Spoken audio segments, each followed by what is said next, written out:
तस्य ज्ञानञ्जनशलाकया चक्षुरुन्मिलितं येन तस्मै श्रीगुरवे नमः। नमो विष्णुपादाय कृष्णप्रेष्ठाय भूतले श्रीमते भक्तिवेदान्त स्वामीनिति नामिने। नमस्ते सारस्वते देवे गौरवाणी प्रचारिणे निर्विशेष शून्यवादी पाश्चात्य देशतारिणे। जय श्री कृष्ण चैतन्य प्रभु नित्यानंद श्री अद्वैत गदाधर श्रीवासदि गौर भक्तवृंद। हरे कृष्णा कृष्णा कृष्णा हरे हरे, हरे राम राम राम हरे हरे। हरे कृष्णा। आजच्या आपल्या नवविधा भक्ती यावर आपण जो दुसरा सत्र आज आयोजित केलाय त्यामध्ये सर्वांचं खूप स्वागत। आज आपण कीर्तनम या विषयावर बोलणार आहोत। जो श्रवणम छान करेल, जो त्याच्यामध्ये काल चर्चा केल्याप्रमाणे थोडं मनन करेल आणि त्याच्यानंतर निधिध्यासितव्यम करेल, त्याच्या जीवनामध्ये नक्कीच त्याला एक अनुभव येईल की हे किती छान आहे। आणि कुठल्याही गोष्टीचा छान अनुभव आला तर एक नैसर्गिक गोष्ट होते की आपल्याला तो अनुभव इतरांसोबत शेअर करावा असं वाटतं। मलाही खूप आजार होता, त्या आजाराला मला औषध दिलं, ते औषध खूप मला कामी आलं, तर आपण सगळ्यांना सांगतो हे औषध खूप कामी आहे। तसं म्हणून श्रवणम नंतर पुढची जी गोष्ट आहे ती आहे कीर्तनम। खूप महत्वाचं आहे की कीर्तन का करावं। तर इंग्लिशमध्ये आपण जे बोलतो त्याला शब्दाला म्हणतात वर्ड, WORD। आणि त्याच इंग्रजी भाषेमध्ये अजून एक शब्द आहे स्वोर्ड, तलवार। तर इंग्रजीत असं म्हणतात की वर्ड आणि स्वोर्ड यामध्ये फक्त एका अक्षराचं अंतर आहे, पण दोघेही कापतात। शब्द जेव्हा कापतात तेव्हा खूप खोल कापतात। तलवार जेव्हा कापते तेव्हा फक्त त्वचा कापते। तलवार जेव्हा कापते तेव्हा त्या जखमा कदाचित 2 आठवडे, 3 आठवडे, 2 महिने राहतील। पण जेव्हा शब्द कापतात तेव्हा ते त्वचेला नाही कापत। शब्द जेव्हा कापतात तेव्हा ते हृदयाला कापतात। आणि त्याची जी जखम असते ती कधी कधी वर्षानुवर्ष राहू शकते। तर म्हणून म्हणतात, जर तलवारीला आपण नेहमी एका मयानामध्ये ठेवतो ना, तलवारीला सांभाळून ठेवतो आपण आणि लहान मुलांपासून दूर ठेवतो ती तलवार, का अरे ती तलवार धोक्याची आहे, तर तलवारीला किती सांभाळून ठेवतो आपण। जर तलवारीला आपण सांभाळून ठेवतो तर आपल्या जिभेला आपण किती सांभाळून वापरायला पाहिजे। म्हणून रूप गोस्वामी उपदेशामृताच्या पहिल्याच श्लोकामध्ये म्हणतात वाचो वेगम। सगळ्यात पहिली गोष्ट जी महत्वाची आहे, जी कंट्रोल करायची आहे, ती आहे वाचा शक्ती। आपण काय बोलतोय त्याला महत्व आहे। द्रोण आणि द्रुपद यांचं एक उदाहरण येतं। लहानपणी गुरुकुलामध्ये हे मित्र होते आणि नंतर द्रोण यांच्या जीवनामध्ये आर्थिक समृद्धी नसताना त्यांच्या पत्नीने त्यांना विनंती केली, तुमच्या मित्राला जाऊन तुम्ही भेटा। तर द्रुपद महाराजांकडे जेव्हा गेले, द्रुपद महाराजांनी ऍक्च्युली त्यांना ओळखलं, पण द्रुपद महाराजांना त्यांचे वस्त्र, त्यांची परिस्थिती बघून सगळ्यांसमोर हे स्वीकारायचं नव्हतं की हा माझा मित्र आहे म्हणून। त्यांनी म्हणाले, कोण आहे तू, मी नाही ओळखत तुला। बेसिकली अपमान केला त्यांचा। तर त्या अपमानित अवस्थेमध्ये द्रोणाचार्य तिथून निघून गेले, त्यांना खूप वाईट वाटलं। आणि नंतर त्यांनी त्या द्रुपद महाराजांना त्यांचं ते वैर काय संपलं नाही। तर जेव्हा पांडव आणि कौरव हे गुरुकुलातून पासआउट होत होते तेव्हा गुरुदक्षिणा काय मागितली त्यांनी। द्रोणाचार्यांनी गुरुदक्षिणा मागितली, द्रुपद महाराजांना माझ्या समोर घेऊन या म्हणून। आणि अर्जुन मग द्रुपद महाराजांना घेऊन आले। तर बेसिकली ती वैराची भावना वर्षानुवर्ष टिकली। कोणी म्हणेल, अहो शब्द वापरून जर इतका त्रास होणार असेल तर मग आपण शांत बसूया ना, शांतच बसायचं। जर शांत बसल्याने जर काही चांगलं घडलं असतं तर तेही केलं असतं। दशरथ महाराज रामचंद्रांसमोर शांत बसले आणि म्हणून कैकेयीने त्यांचे शब्द बोलायचा प्रयत्न केला आणि नंतर भरपूर काय काय अनर्थ घडले। उत्तानपाद महाराजांच्या कुशीमध्ये ध्रुव बसला होता, त्यांच्या सावत्र आईने पुन्हा एकदा भरपूर काय काय बोलले आणि त्यांचे वडील काही बोलले नाही। तर ते ध्रुव महाराजांना खूप वाईट वाटले। तर एकीकडे आपली वाचा शक्ती आहे आणि प्रत्येकाला एक्सप्रेस करावंसं वाटतं, व्यक्त करावंसं वाटतं। पण जर ती कला आपण नीट शिकलो नाही तर आपण लोकांना केवळ घाव देतो, लोकांना केवळ आपण रक्तबंबाळ करतो। आणि जर कोणी म्हणलं की ठीक आहे मला कला येत नाही, मला नीट बोलता येत नाही, मग मी नेहमी सगळ्यांना रक्तबंबाळ करत असतो, तर मी शांत बसतो. तर शांत बसून पण समस्या सुटतात असं नाही, शांत बसून कधी कधी समस्या वाढतात. कारण कोणी जर प्रश्न विचारला असेल तर त्याचं उत्तर द्यायला पाहिजे की काय आहे, शांत नाही बसायला पाहिजे. मग या दोन्ही विषमतेवर समन्वय काय? बोललं तर रक्तबंबाळ, शांत बसलं तर समस्या. त्यासाठी एकच उत्तर आहे. एक उत्तर आहे की सा वाक यया तस्य गुणान गृणीते. भागवतामध्ये सांगितलंय वाक शक्ती म्हणजे काय? ज्यामुळे आपण श्रीकृष्णांचे गुणगान करू शकतो त्याला म्हणतात वाकशक्ती. विद्या आणि अविद्या यामध्ये अंतर काय आहे? असं नाही की अविद्या म्हणजे हा अडाणी माणूस आहे आणि याला काही समजत नाही, नाही. विद्या आणि अविद्या ईशोपनिषद मध्ये काय सांगितलंय? विद्या म्हणजे जो परमेश्वराचा मार्ग दाखवतो तो विद्या. आणि अविद्या म्हणजे असं नाही की तो अडाणी आहे. अविद्या म्हणजे असं नाही की त्याला कळत नाही. अविद्या म्हणजे तो परमेश्वराच्या विरुद्ध मार्ग दाखवतो तो व्यक्ती अविद्या दाखवतो. तर म्हणून कुठलीही गोष्ट जर नुकसानकारक असेल तर त्याला स्विच ऑफ करणं, त्याला बंद करणं, त्याला डांबून ठेवणं हा उपाय नाहीये. कुठली गोष्ट जर नुकसानकारक असेल तर त्या गोष्टीला सकारात्मक दिशेने कसं लावायचं ही खरी सोल्युशन आहे, हा खरा उपाय आहे त्याच्यावर. तर म्हणून आपल्या सर्वांना ही वाचाशक्ती दिली आहे. आपण अनेक वेळा आत्मकीर्तन करतो. आत्मकीर्तन म्हणजे मी असा आहे, माझ्याकडे हे गुण आहेत, मी इतका मोठा आहे, अमुक तमुक ते चालू असतं. ऍक्च्युली श्रीमद भागवतानुसार, श्रील व्यासदेव अनुसार आपल्याला सांगितलंय या वाचाशक्तीने एक खूप महत्वाची गोष्ट करायची आहे. काल आपण श्रवणावर चर्चा केली. जर कोणी चांगले परमेश्वराबद्दल ऐकले तर त्याच्या जीवनामध्ये किती फरक पडतो याच्यावर आपण काल चर्चा केली. पण कोणाला ते गुण ऐकण्यासाठी, कोणाला श्रीकृष्णाचं ज्ञान त्यांच्यापर्यंत पोहोचवण्यासाठी कोणा दुसऱ्या व्यक्तीला बोलायला तर लागेल. जर शुकदेव गोस्वामी म्हणाले असते मी अनासक्त आहे, मला काही कोणाशी काही बोलायचं नाहीये, मला कोणाशी संपर्क नाही ठेवायचा आहे, मला मी एकटा राहणार म्हणून, परीक्षित नसता. जर श्रीकृष्णांनी अनासक्ती दाखवली असती तर आपल्याकडे गीता नसती. म्हणून जर श्रवणम इतकं महत्वाचं आहे तर विचार करा, श्रवणम काल आपण चर्चा केली 80,000 साधूंना ऐकायला मिळालं. कोणाकडून? सूत गोस्वामी. आणि सूत गोस्वामी म्हणाले असते मला माझा जप करायचा आहे, मला माझी साधना करायची आहे, मी काय कोणाशी काय बोलणार नाही, काही नाही, मला प्रचार वगैरे काही सांगू नका. 80,000 साधू तृषार्थ राहिले असते. तर म्हणून श्रवणमचं महत्व खूप महत्वाचं आहे, खूप अधिक आहे. पण श्रवणमच्या महत्वामुळे कीर्तनाचं महत्व किती अधिक झालं. एक व्यक्ती बोलतो तेव्हा 80,000 साधू ऐकतात. आज एक व्यक्ती युट्यूबवर जेव्हा प्रवचन देतो तेव्हा लाखो लाखो लोक ते प्रवचन ऐकतात आणि त्यांच्या जीवनामध्ये श्रीकृष्ण प्रवेश करतात श्रवणाद्वारे. आपण सर्वांनी मिळून यथाशक्ती यथामती जर प्रचार केला, कीर्तन केलं, तर विचार करा या जगामध्ये किती मोठी क्रांती येऊ शकते. तर म्हणून भागवतामध्ये मैत्रेय ऋषी आणि विदुर यांचा संवाद आहे. तिसऱ्या स्कंदामध्ये मैत्रेय ऋषी म्हणतात एकांत लाभो वचसो नुपुंसां सुश्लोक मौले गुणवादमाहु श्रुतेश्च विद्वद्भिरुपाकृतायां कथा सुधायाम उपसंप्रयोगम. म्हणतात एकांत लाभो वचसो नुपुंसां. ऍक्च्युली या वाचाशक्तीचा एकच लाभ आहे. काय? सुश्लोक मौलेर गुणवादमाहु. सुश्लोक, श्रीकृष्णांचं एक नाव आहे सुश्लोक, उत्तम श्लोक. त्यांना वर्णन करण्यासाठी साधारण शब्द वापरू नाही शकत, सगळ्यात उच्च कोटीचे शब्द सुश्लोक मौलेर गुणवादमाहु. या सुश्लोक व्यक्तीने जे काही त्यांच्या जीवनामध्ये केलंय ते आपण बोलायला पाहिजे. एकच फायदा आहे या जिभेचा, जर एक फायदा असेल तर तो आहे श्रीकृष्णांची स्तुती आपण आपल्या या जिभेने करू शकतो. विदुर आणि धृतराष्ट्र यांचा महाभारतामध्ये संवाद आहे. तर त्यामध्ये म्हणतात की चार प्रकारचे स्तर आहेत बोलायचे. तर म्हणतात अव्यहरतम वदेत तद व्यहरतम. व्यहरतम म्हणजे बोलण्यायोग्य, व्यवहार म्हणतो ना व्यवहार, तसं ते व्यवहरतम. पण पहिला स्तर काय? अव्यवहरतम वदेत तद व्यवहरतम. म्हणजे ऍक्च्युली जे बोलायला नाही पाहिजे ते पण लोक बोलत असतात. तर त्याला आपण म्हणू पहिला स्तर. जे मनात आलं ते बोलतात, त्याच्यामध्ये काही संवेदनशीलता नसते, कोणाला काय वाटतं, आपण जे बोलतोय त्याचा दुसऱ्यावर काय परिणाम होईल तो विचार नाही करायचा. तर म्हणतात अव्यवहृतम वदेत तद व्यवहृतम.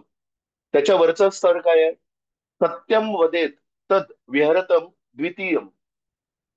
जेव्हा आपण बोलतो नाही, सत्य बोलायला पाहिजे. हम्म. जे खरं आहे ते खरं बोलायला पाहिजे. तर विहरतम द्वितीयम त्याच्यावरचं असतं. मग म्हणतात प्रियम वदेत तद विहरतम तृतीयम. जर आपण विचार केला की मला खरं तर बोलायचंय, पण प्रिय पद्धतीने बोलायचंय, लोकांना ते स्वीकार होईल अशा पद्धतीने बोलायचंय. कधी कधी काही लोक असतात ते सत्य बोलतात, इतकं कठोरपणे बोलतात, त्याच्यात खोटं कधी बोलत नाहीत, पण इतकं बोलताना इतकी असंवेदनशीलता दाखवतात. आणि त्यांना जर कोणी विनंती केली की तुम्ही बोलताय असं, पण थोडं जरा सांभाळून बोला, कोणासमोर बोलताय, काय बोलताय, तर म्हणतात, मी असाच आहे, मी लहानपणापासून असाच आहे, मी तर स्पष्टपणे बोलायला शिकलेलो आहे, मी स्पष्टपणे बोलणार. पण तुमच्या स्पष्ट बोलून जर लोकांचे हाल होत असतील तर ते पटतंय का? तर म्हणून विदुर जेव्हा धृतराष्ट्राला बोलताय तेव्हा सत्यम द्वितीयम म्हणाले आणि प्रियम तृतीयम म्हणाले. आता तुम्ही म्हणाल याच्यावर काय आहे परत आता? मग म्हणतात धर्म्यम वदेत तत् विहरतम चतुर्थम. धर्म्यम वदेत म्हणजे माणूस, माणसाचा जो जन्म मिळालाय आपल्याला, त्या अनुसार आपला धर्म काय आहे त्या अनुसार जर कोणी बोलत असेल तर ते चतुर्थम आहे, ते सगळ्यात वरचा स्तर आहे तो. म्हणून सत्य बोलणारे लोक चांगले, पण नेहमी सत्य गोड पद्धतीने, प्रेरणात्मक पद्धतीने सांगणारे लोक त्याच्यापेक्षा चांगले. आणि सगळ्यात मोठे चांगले लोक आहेत आपल्या मनुष्य जीवनामध्ये आत्म्याचा धर्म काय आहे ते सांगणारे लोक. तर म्हणून गोपिका पण आहेत. ते प्रचारकाची स्तुती करतात. तर ते म्हणतात हम्म, भूरिदा जना. एका श्लोकामध्ये गोपी गीतामध्ये म्हणतात की भुवी गृह्णन्ति ये ये भूरिदा जना. जे लोक या तापलेल्या संसारामध्ये श्रीकृष्णांची कथा प्रसार करतात, प्रचार करतात, ऍक्च्युली ते सगळ्यात मोठे दानशूर लोक आहेत. का? कारण या संसार दावानलमध्ये एकच गोड वस्तू आहे, ती आहे कृष्ण कथा. बाकी सगळं आज न उद्या कधी ना कधी आंबटपणा त्याच्यामध्ये येतोच. शुकदेव गोस्वामी पण जेव्हा बोलायला सुरुवात करतात दुसऱ्या स्कंदामध्ये, तेव्हा पहिल्याच अध्यायामध्ये म्हणतात बिलेबत उरु क्रम विक्रमान्ये न शृण्वतां कर्णपुटे नरस्य जिह्वा अस्ति द्वार्दुरिकी एवमेव न चोपगायति उरुगाय गाथा. तर या श्लोकामध्ये म्हणतात बिले बत उरुक्रम विक्रमाने. बिल असतं ना, सापाचं बिल असतं, साप असा तो छिद्रामध्ये राहतो जमिनीमध्ये. तर म्हणतात एका व्यक्तीचे कान आहेत ना, ते सापाचे बीळ आहेत. कधी? न शृण्वत कर्णपुटे नरस्य. ज्यांनी परमेश्वराची स्तुती कधी ऐकली नाही ते काय आहे? सापाचा तो बीळ आहे. आपण जेव्हा रस्त्यावर चालत असतो आणि जर रस्त्याच्या शेजारी आपल्याला एक दिवसा बीळ दिसलं, माहिती की याच्यात साप राहतो, आपण त्याच्यापासून दूर जातो, त्याची भीती वाटते. तर माणसाचे हे कान आहे, हे परमेश्वराची कथा ऐकण्यासाठी आहेत. आणि म्हणतात जिव्हा असती दारदुरी ती एव सोत. दारदुरी, दारदुरी म्हणजे मेंढक, फ्रॉग, बेडूक, बेडूक. जिव्हा असती, ही जी जिव्हा आहे ना, ती सती पाहिजे. सती स्त्री म्हणजे काय? सती स्त्री म्हणजे नेहमी आपल्या पतींबद्दल ती अ, निष्ठावान राहते. आणि असती स्त्री म्हणजे, असती म्हणजे ती इतर लोकांबद्दलच आसक्त आहे किंवा आकर्षित आहे. तर म्हणतात, शुकदेव गोस्वामी म्हणतात जिव्हा ही असती होते, न चो उपगायती उरुगाय गाथा. जेव्हा आपण श्रीकृष्णाची स्तुती या जिभेने नाही करत तेव्हा ही जीव झाली असती. आणि म्हणतात दारदुरी की एव, ही एका बेडकासारखी होते. जेव्हा बेडूक आवाज करतो तेव्हा काय होतं? साप येतो तिथून आणि त्याला खाऊन टाकतो. तर बेडकाला वाटतंय मी कोणाला तरी आकर्षित करतो, ड्राव ड्राव करतो, पण तो एकच फक्त त्याच्या भक्षकाला तो आकर्षित करतो. म्हणून ज्या जिभेने आपण कधी हरिनाम घेत नाही, ज्या जिभेने आपण परमेश्वराचं कीर्तन करत नाही, ती जीभ बोलून बोलून फक्त काल सर्प, काल सर्पाला आकर्षित करते आणि मृत्यू लवकर येतो अशा व्यक्तींचा. कीर्तन हा जो शब्द आहे, हा एका मूळ शब्दातून तयार झालाय. त्या शब्दाचं आहे कीर्ती. परमेश्वराची ख्याती, परमेश्वराची कीर्ती पसरवणे म्हणजे कीर्तन. कीर्तन फक्त हरे कृष्ण महामंत्र, कीर्तन फक्त यशोमती नंदन नाहीये. जेव्हा आपण भागवतम क्लास देतो, जेव्हा आपण श्री भगवद्गीतेचा क्लास देतो, आपण जरी श्रीकृष्णांकडून आपण काय शिकू शकतो याच्यावर समजा आपण चर्चा केली. त्याच्यामध्ये भागवतातला एकही आपण श्लोक नाही सांगितला, भगवद्गीतेतला एकही संदर्भ नाही घेतला. पण जर ते प्रवचन ऐकून लोकांना श्रीकृष्णांबद्दल आस्था निर्माण झाली तर ते पण कीर्तन आहे. तर म्हणून कीर्ती, कीर्ती पसरवणे म्हणजे कीर्तन करणे. आजच्या चर्चेला आपण छान एक रूप देण्यासाठी भगवद्गीतेमध्ये प्रवेश करूया. भगवद्गीतेमध्ये 9व्या अध्यायामध्ये आपण श्लोक क्रमांक 11ला जाऊया. नंतर ज्यांच्याकडे भगवद्गीता आहे ते वाचू शकतात, आणि ज्यांच्याकडे आता सध्या पटकन भगवद्गीता आहे ते पण उघडू शकतात. तर 11व्या श्लोकामध्ये श्रीकृष्ण म्हणतात, अवजानन्ति मां मूढा मानुषीं तनुमाश्रितां परं भावमजानन्तो मम भूत महेश्वरम. म्हणतात, अवजानन्ति मां मूढा, जे मूर्ख लोक आहेत ते माझा अपमान करतात, ते मला जाणत नाहीत. हं? मानुषीम तनु आश्रितम, कारण मी मनुष्याच्या आकारात आहे. मी जेव्हा नरसिंह बनून आलो तेव्हा कोणाला संशय नव्हता. मी जेव्हा वामनदेव म्हणून आलो आणि मी जेव्हा पूर्ण ब्रह्मांडाला माझ्या फक्त 2 पावलांमध्ये मोजलं तेव्हा कोणाला ते संशय नाही आला. पण आता मी श्रीकृष्ण म्हणून आलोय. माझं माझी उंची नॉर्मल आहे. माझे डोळे नाक वगैरे सगळे तुमच्यासारखे आहेत. म्हणून तुम्हाला असं वाटतं मानुषीम तनु म्हणतात लोक मला ओळखू शकत नाही. बरं, समजा कोणी श्रीकृष्णांना ओळखू शकत नाही, मग त्याचा परिणाम काय होतो? जे श्रीकृष्णांना ओळखू शकत नाही त्यांचा परिणाम काय तो 12व्या श्लोकामध्ये काय आहे? मोघाशा मोघ कर्माणो मोघ ज्ञान विचेतसा राक्षसीम आसुरीम चैव प्रकृतीम मोहिनीम श्रिता. म्हणतात अशा व्यक्तीच्या मोघाशा, अशा व्यक्तीच्या सर्व अपेक्षा आशा नष्ट होतात.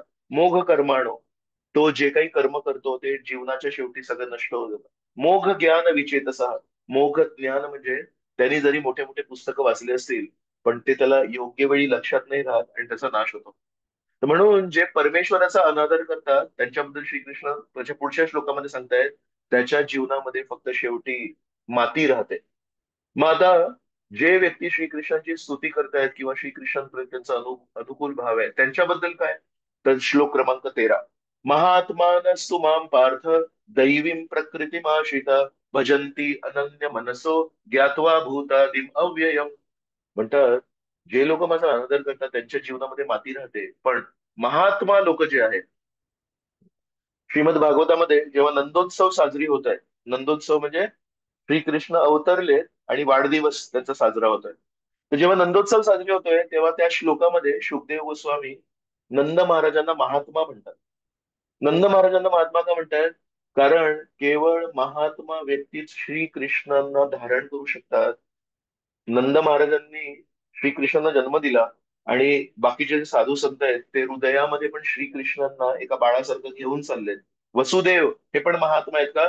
तर वसुदेवने एका टोपलीमध्ये श्रीकृष्णांना मथुरेतून गोकुळामध्ये स्थानांतरित केलं. म्हणून श्रीकृष्णांना जे लोक धरतात, साधारण व्यक्ती श्रीकृष्णांना धरू नाही शकत. त्यासाठी महात्मा असायला पाहिजे. महात्मा म्हणजे काय? त्याचं हृदय विशाल पाहिजे, त्याला सगळ्यांची चिंता पाहिजे. जो व्यक्ती केवळ स्वतःची चिंता करतो तो महात्मा नाही होऊ शकत. तर म्हणून श्रीकृष्ण काय म्हणतायत? महात्मानस्तु माम पार्थ, जे महात्मा लोक आहेत ते माझ्याबद्दल चिंतन करतात. महात्मानस्तु माम पार्थ दैवीम प्रकृती आश्रिता, ते दैवी प्रकृतीच्या आश्रयाखाली आहेत आणि म्हणतात भजंती अनन्य मनसो, कोणाचा इतर व्यक्तीचा विचार न करता नेहमी माझं नाम चिंतन करत असत, नेहमी माझं नाम गाण करत असत. मग आपण म्हणू हे जे महात्मा लोक आहेत यांच्याबद्दल थोडी अजून माहिती देणार का? तर आहे श्लोक क्रमांक 14. सिरीज मध्ये 11, 12, 13, 14. 14व्या मध्ये काय म्हणतात? सततम कीर्तयन्तो माम यतन्तश्च दृढव्रता. म्हणतात हे जे महात्मा लोक आहेत ना, सततम कीर्तयन्तो माम. एकदा श्रील प्रभुपाद प्रवचन देत होते, कुठे कॅनडामध्ये देत होते. तर तिथे सगळे भारतीय लोक पण येऊन बसले होते. तर प्रभुपादांनी सांगितलं आपण कीर्तन करायला पाहिजे, नामजप करायला पाहिजे. तर एक भारतीय माणूस उभा राहिला आणि म्हणाला, गीतेमध्ये कुठे लिहिलंय की सतत कीर्तन करायला पाहिजे? श्रीकृष्ण तर अर्जुनाला म्हणतात की युद्ध करायला पाहिजे. तर तेव्हा प्रभुपादांनी त्यांना सांगितलं, उघड 9व्या अध्यायाचा 14वा श्लोक, आणि तिथे काय लिहिलंय? सततम कीर्तयंतो माम. प्रभुपाद म्हणाले मी तर फक्त 2 तास कीर्तन करायला सांगतोय, श्रीकृष्णाने तर सततम सांगितलं. माणूस गप्पा बसला. माणसाला लक्षात आलं, सततम कीर्तयंतो माम, श्रीकृष्णांची अपेक्षा आहे आपण सतत कीर्तन करायला पाहिजे. तर जेव्हा आपण हे ऐकू आपल्या मनामध्ये नैसर्गिक एक विचार येईल, प्रभूजी सतत कीर्तन करायचंय, आपल्यासाठी तर कठीण आहे. पण तुम्ही म्हणताय की जे महात्मा लोक आहेत, मोठे मोठे भक्त लोक आहेत, साधू संत आहेत, तिथं सतत कीर्तन करतात, तर ते प्रसाद खातात की नाही, रात्री झोपतात की नाही? तर सतत कीर्तन करणे म्हणजे काय? जसं मी पूर्वी पण सांगितलं, सतत कीर्तन करणं म्हणजे फक्त हरे कृष्णाला कीर्तन नाही म्हणत. सतत कीर्तन करणे म्हणजे हृदयामध्ये ते नेहमी परमेश्वराचं स्मरण करतायत, त्यांची कीर्ती, त्यांच्या प्रत्येक चालीने, त्यांच्या प्रत्येक व्यवहाराने, त्यांच्या प्रत्येक देवाणघेवाणाने ते श्रीकृष्णांची ख्याती, श्रीकृष्णांची स्तुती करतायत. जेव्हा एक इंग्लिश मध्ये मी वाक्य ऐकलं होतं, ते तुम्हाला आधी सांगतो, नंतर पुढचं सांगतो. म्हणतात, act in such a way that people who don't know God, but they know God because they know you. त्याला मराठीमध्ये सांगायचा मी प्रयत्न करतो. अशा प्रकारे आपण या जगामध्ये व्यवहार केले पाहिजेत की जे लोक आपल्याला जाणतात, पण ते भगवंतांना नाही जाणत, ते भगवंतांना जाणतात कारण ते आपल्याला जाणतात. जर लोक म्हणाले, हा व्यक्ती काय करतो, हा व्यक्ती वैष्णव आहे का, मला पण वैष्णव बनायचं, हा व्यक्ती श्रीकृष्णाचं नामस्मरण करतो का, मला पण श्रीकृष्णाचं नामस्मरण करायचंय, त्याला म्हणतात प्रचार, त्याला म्हणतात कीर्तन. तर म्हणून आज आपण चर्चा करतोय की सततम कीर्तयंतो माम म्हणजे काय.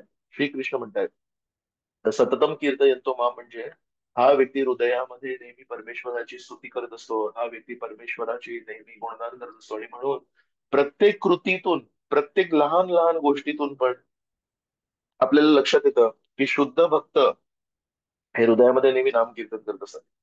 एकदा एका भक्ताने, सिनियर डिवोटीने जपावर एक रिट्रीट घेतला.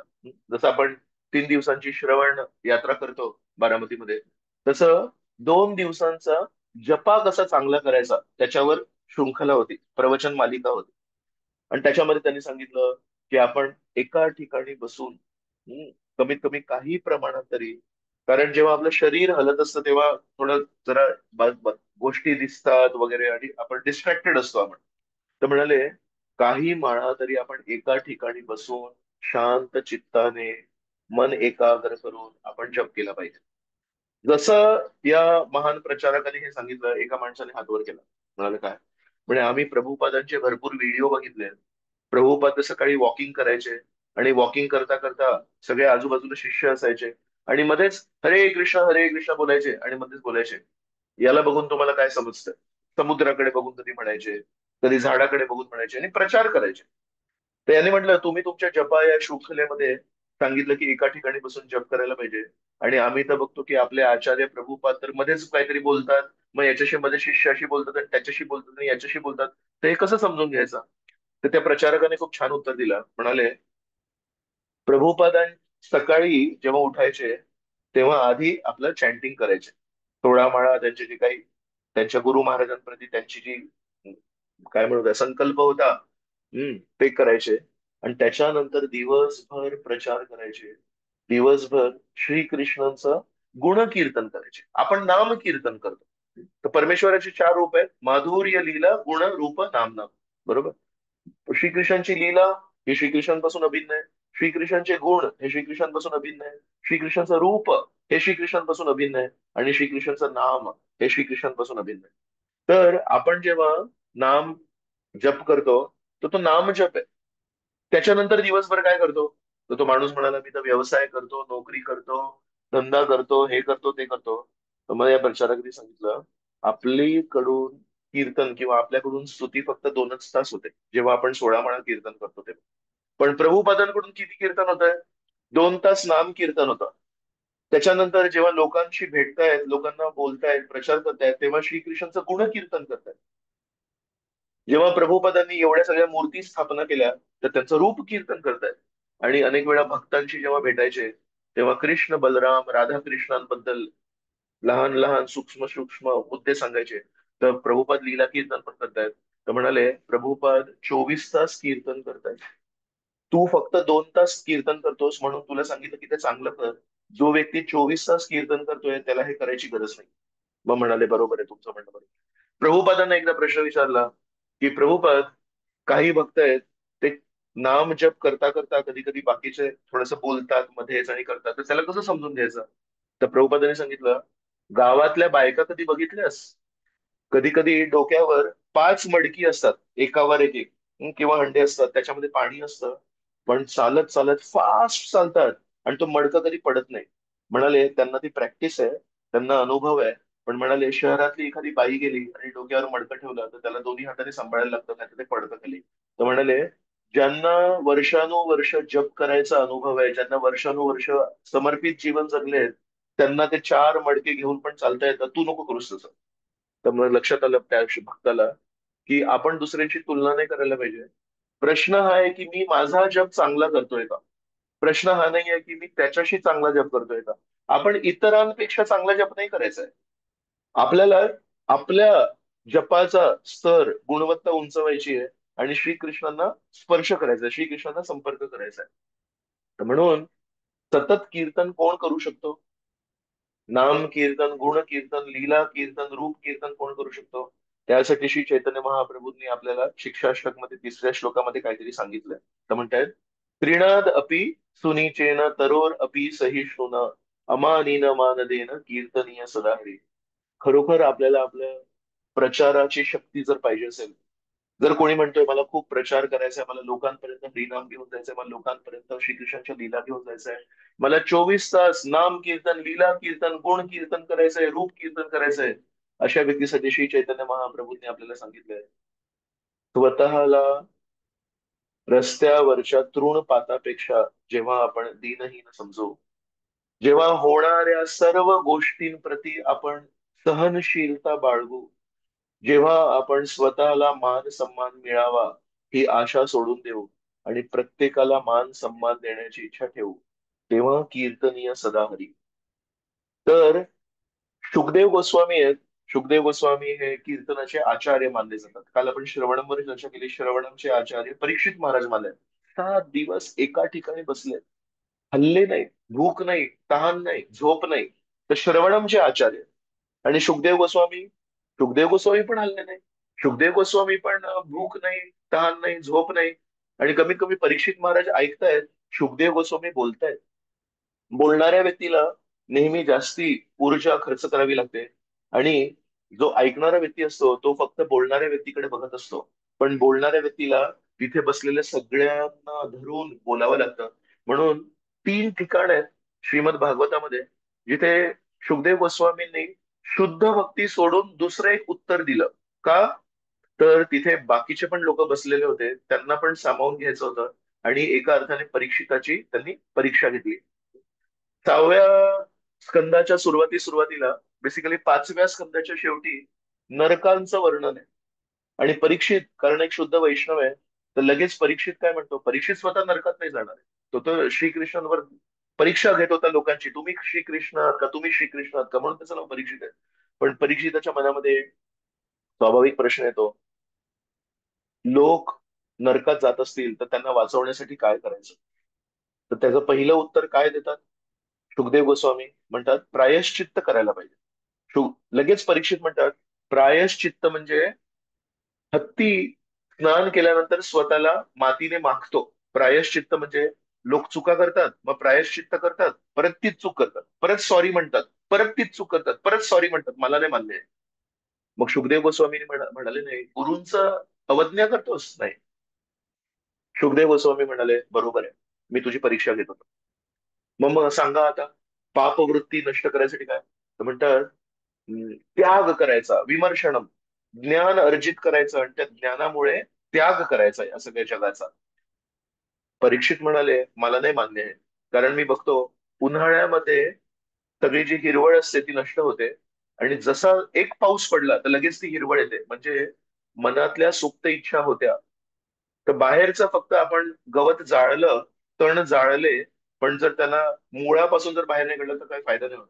शुकदेव गोस्वामी नाही म्हणाले हे गुरूंची अवज्ञा करतोस. नाही, म्हणाले बरोबर आहे तुझं म्हणणं. मग म्हणतात मी तुझी परीक्षा बघत होतो की तू नीट ऐकतोयस का. मग म्हणतात केचित केवलया भक्त्या वासुदेव परायण अघम धुन्वंती कार्त्स्नेन निहारम इव भास्कर. म्हणतात केवळ शुद्ध भक्ती केल्याने पापवृत्ती नष्ट होते, बाकी नाही होत. अशा अजून पण 2 उदाहरणं आहेत, ते आपण नंतर चर्चा करू.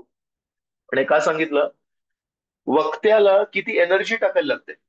तो फक्त बोलत नाहीये, तो जे श्रोते ऐकतायत त्यांची तो सूक्ष्म परीक्षा बघतोय, आणि तिथे भागवत जेव्हा शुकदेव गोस्वामी बोलतायत, ते परीक्षिताला बोलत होते, पण तिथे कर्मकांडी लोक पण येऊन बसले होते. तिथे निर्विशेषवादी लोक पण येऊन बसले होते. तिथे अद्वैतवादी लोक पण येऊन बसले होते. शुकदेव गोस्वामींना या सगळ्यांना घेऊन शुद्ध भक्तीचं ज्ञान द्यायचंय. तो कीर्तन जर खरोखर करायचं असेल, श्रीकृष्णांची शुद्ध स्तुती जर करायची असेल, तर त्याला सर्वांगीण समावेशक विचार करावा लागतो. आपण काय बोलतोय त्याला एक मार्ग दाखवून एका निष्कर्षापर्यंत घेऊन जायला लागतं. आणि हे सगळं करताना शुकदेव गोस्वामींना तहान नाही, भूक नाही, झोप नाही, आणि सर्वसमावेशक विचार पण करतायत, परीक्षिताची परीक्षा पण घेतायत, आणि सगळ्यांना शुद्ध भक्तीचं बीजारोपण पण करतायत. हे सगळं करण्यासाठी शुकदेव गोस्वामी जेव्हा परीक्षिताला बोलण्यासाठी तिथे जेव्हा पोहोचले, त्या जागेवर पोहोचले, त्याच्या आधीची काय गोष्ट आहे कोणाला माहितीये? शुकदेव तिथे गंगेच्या किनारी शुकताल इथे परीक्षित महाराज पोहोचले, आणि म्हणतात मला तर कोणतरी सांगा मृत्यूच्या समयी काय योग्य आहे. आणि तिथे सगळे साधू बसले होते, पण त्यांच्यामध्ये पण समन्वय नव्हता. कोणी म्हणतो हे करायला पाहिजे, तर म्हणतात कोण मला मार्गदर्शन करणार. आणि शुकदेव गोस्वामी तिथे पोहोचले. पण शुकदेव गोस्वामी तिथे जेव्हा पोहोचले, त्याच्या 2 क्षण आधी काय परिस्थिती होती कोणी सांगणार मला, अनम्यूट करून? हरी बोल. हा, येस माताजी सांगा. अ, शुकदेव गोस्वामींना एक वेडा व्यक्ती म्हणून तिथले लोक, लहान मुलं वगैरे दगड वगैरे मारत होते त्यांना पाहून. परफेक्ट. शुकदेव गोस्वामी कारण पूर्णपणे अनासक्त आहेत, निर्वस्त्र फिरत होते. आणि गावामध्ये माहितीये कधी निर्वस्त्र एखादा तरुण मुलगा फिरत असतो त्याला काय समजतात? त्याला म्हणतात वेडा समजतात. गावातली लहान लहान मुलं शुकदेव गोस्वामींना दगड मारत होते. गावातले मूर्ख बायका त्या निर्वस्त्र शुकदेव गोस्वामीच्या पाठीपाठी जात होते. कोणी मुलगा त्याचा हात खेचत होता, कोणी मुलगा त्याला दगड मारत होता, कोणी मुलगा त्याला डोक्यावर मारत होता. अशा प्रकारे शुकदेव गोस्वामींचा अपमान होत होता. कोण शुकदेव गोस्वामी? ते शुकदेव गोस्वामी जे परीक्षिताला ज्ञान द्यायला जेव्हा आले, तेव्हा त्या सभेमध्ये, त्या भागवत क्लासमध्ये त्यांचे गुरु व्यास ऋषी बसलेले आहेत, आणि त्यांचे परमगुरु नारद मुनी बसले. नारद मुनी आणि व्यास ऋषी यांनी श्रीमद भागवत शुकदेव गोस्वामींकडून 7 दिवस ऐकलं. ज्यांच्या ज्यांच्याकडे भागवत आहे त्याचं पहिलं पान जर तुम्ही केलं तर ते चित्र आहे. शुकदेव गोस्वामी परीक्षिताला बोलतायत, त्या सभेमध्ये बघा तिथे नारद मुनी बसलेले. नारद मुनींनी भक्ती मार्ग व्यासाला शिकवला, व्यासाने भक्ती मार्ग शुकदेवला शिकवला. पण शुकदेव जेव्हा कथा करतायत, त्रिणादपी सुनीचेन, हे गावातली वेडे लोक त्यांना वेडा समजतायत. त्यांनी प्रतिकार नाही केला, त्यांना दगड मारले त्यांनी प्रतिकार नाही केला. तर कारण शुकदेव गोस्वामी त्रिनादपी सुनीचेन तरोर अपि सहिष्णुना अमानीन मानदे नाही, म्हणून 7 दिवस कीर्तनीय सदाहरी करू शकले. तर प्रचारकाला जर खरोखर प्रचार करण्याची शक्ती पाहिजे असेल, तर नित्यानंद प्रभूंकडून शिकायला लागेल. नित्यानंद प्रभू हे आदिगुरु आहेत. शेष अवतारामध्ये त्यांनी आपल्या फणांवर पूर्ण भौतिक प्रकृतीला धारण केलंय. पण ते नित्यानंद प्रभू जेव्हा श्री चैतन्य महाप्रभूच्या प्रचार कार्यामध्ये मदत करायला येतात, तेव्हा जगाई मधाई सारख्या पापी लोकांनी त्यांचं रक्त काढलं. आणि तेव्हा नित्यानंद प्रभूंनी त्यांना मारलं नाही. नित्यानंद प्रभूंनी श्री चैतन्य महाप्रभूंना प्रार्थना केली की मी जर माझ्या आयुष्यामध्ये थोडं जरी काहीतरी चांगली भक्ती केली असेल तर त्याचं फळ तुम्ही जगाई मधाईला द्या. तर म्हणून कीर्तनीय सदा हरी, प्रचार सदा हरी, जपा सदा हरी जर करायचं असेल तर श्री चैतन्य महाप्रभूंनी आपल्याला मार्ग दिलाय, त्याच्यापासून आपल्याला सुटका नाहीये. नाही तर प्रचार आपण करू शकणार नाही. जो दुसऱ्यांप्रती द्वेष ठेवतो, जो दुसऱ्यांप्रती त्याला सहनशक्ती नाही, जो दुसऱ्यांची स्तुती करू शकत नाही, तो बेसिकली स्वतःमध्ये रममाण आहे. आणि स्वतःमध्ये रममाण असलेल्या व्यक्ती परमेश्वराची स्तुती करू शकत नाही. श्रील सनातन गोस्वामी आहेत, ते एका पुस्तकामध्ये म्हणतात, मी मला श्रीकृष्णांना बांधायचं होतं, मला श्रीकृष्णांना आपल्या हृदयामध्ये बंदिस्त करायचं होतं. तर मी काय केलं, मी श्रवणाने त्यांना बंदिस्त करायचा प्रयत्न केला. फक्त श्रवण श्रवण श्रवण करीन. पण म्हणतात मला लक्षात आलं, एका रेशमी धाग्याने जर आपण एखाद्या चंचल व्यक्तीला बांधलं तर तो बांधला जातो का? नाही. तसं मी जेव्हा श्रवण श्रवण श्रवण करून परमेश्वराला माझ्या हृदयामध्ये बांधायचा प्रयत्न केला, तर परमेश्वर तर चंचल व्यक्ती आहेत, एका ठिकाणी कधी थांबत नाहीत. त्यांनी तो श्रवणाचा रेशमी धागा तोडून पळाले, शक्य नाही झालं. मग मी विचार केला, या चंचल व्यक्तीला बांधायला रेशमी धागा नाही पाहिजे, गायींना बांधतात ना, गायींना बांधताना जे जसा दोर असतो तो लागेल का? गोपाळ आहेत, यांना गायींना बांधायची सवय आहे, तर गोपाळाला मी गायीच्या दोराने बांधतो. तर म्हणाले, मी स्मरणम, स्मरण म्हणजे नेहमी परमेश्वराचं स्मरण करायचं. स्मरणमच्या गायीच्या बांधण्याच्या दोराने मी श्रीकृष्णांना बांधायचा प्रयत्न केला माझ्या हृदयामध्ये. पण म्हणाले, हे तर गोपाळ आहेत, यांना तर गायीला बांधायचा दोरा कसा हाताळायचा माहितीये. हे ते गायीला बांधण्याच्या दोराला पण त्याची गाठ सोडून पळून गेले. मग मी विचार केला, या श्रीकृष्णांना बांधायचं असेल हृदयामध्ये तर काय करायला लागेल. मग मी लोखंडाची साखळी घेतली, कीर्तनाची, आणि कीर्तनाच्या लोखंडाच्या साखळीने जेव्हा श्रीकृष्णांना बांधलं, मग श्रीकृष्ण कुठे पळू नाही शकले. अर्थात श्री सनातन गोस्वामी आपल्याला म्हणतात, श्रवण ही प्राथमिक पायरी आहे आणि स्मरण अधिकांश लोकांना जमत नाही. पण जर आपण सतत आपल्या जिभेवर हरिनाम ठेवलं, सतत आपण परमेश्वराची स्तुती केली, तर श्री कृष्ण आपल्या चित्तामध्ये बांधले जातात. भक्तिविनोद ठाकूर त्यांच्या एका पुस्तकामध्ये म्हणतात, प्रजल्प करतो ना आपण, इकडच्या तिकडच्या गोष्टी करतो, त्याला भक्तिविनोद ठाकूर म्हणतात, प्रजल्प कालहरणकारी. काळ हरणकारी. रावण हा सीता हरण करतो तसं प्रजल्पाला म्हणतात काल हरण करतो तो.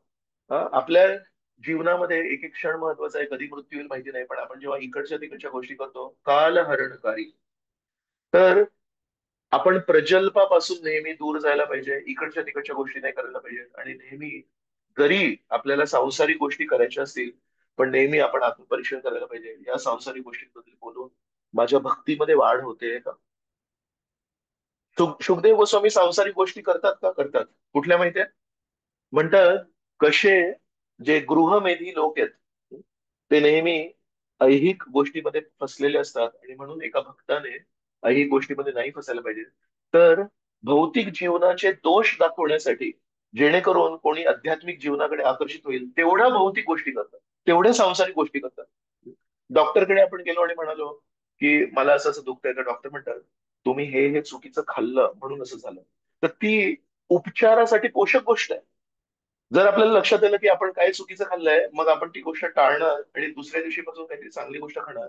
म्हणून साधू संत पण कधी कधी भौतिक गोष्टी बोलतात, पण त्या भौतिक गोष्टी बोलण्यामागे एकच हेतू असतो, की आपण आध्यात्मिक गोष्टींप्रती जास्ती प्रेरणा व्हावं, म्हणून त्याला प्रजल्प नाही म्हणू शकत. अशा प्रकारे मला शेवटचा एक खूप महत्वाचा मुद्दा मांडायचा आहे, की कीर्तन म्हणजे आपल्याला वाटतं हरिनाम, कीर्तन म्हणजे आपल्याला वाटतं गौडीय वैष्णव भजन, कीर्तन म्हणजे आपल्याला वाटतं अभंग. नक्कीच आहे ते सगळं. कीर्तन म्हणजे भागवताचं प्रवचन, कीर्तन म्हणजे गीतेवरचं प्रवचन, कीर्तन म्हणजे भक्तिशास्त्री, कीर्तन म्हणजे भक्ती वैभव, बरोबर आहे हे सगळं. अजून एका प्रकारचं कीर्तन आहे, जे खूप महत्वाचं कीर्तन आहे, आणि याला म्हणतात विना ध्वनीचं कीर्तन. कीर्तन विदाऊट साऊंड. ज्या कीर्तनामध्ये ध्वनीच नसतो, हा असा कुठला कीर्तन आहे, त्याच्याबद्दल मी तुम्हाला सांगतो. एकदा आमच्या मंदिरातले खूप वरिष्ठ गृहस्थ भक्त आहेत, कृष्णचंद्र प्रभू. कृष्णचंद्र प्रभूंनी ही गोष्ट त्यांच्या भागवतम क्लासमध्ये सांगितली. म्हणाले, मुंबईमध्ये सगळ्यात महागडा, सगळ्यात श्रीमंत लोक जिथे राहतात त्या एरियाचं नाव आहे कफ परेड. सगळ्या आंतरराष्ट्रीय देशांचे जे दूतावास आहेत ते सगळे त्या कफ परेड एरियामध्ये आहेत. आणि तिथे काही भक्त राहतात, त्यांनी एक लहानशी रथयात्रा काढली. मोठा रथ नाही, काही नाही, एक लहानसा रथ असतो आणि ते काढतात तिथे. पण कफ परेड मध्ये पण रथयात्रा होते. एक दिवशी ती रथयात्रा तर कधी काढणार, तो सगळ्यात महागडा एरिया आहे मुंबईचा, म्हणजे तिथे बाकीच्या दिवशी तर सगळी चहल पहल असणार, तिथे सगळ्या गाड्या वगैरे असणार. तर रविवारी त्यांनी ती रथयात्रा काढली.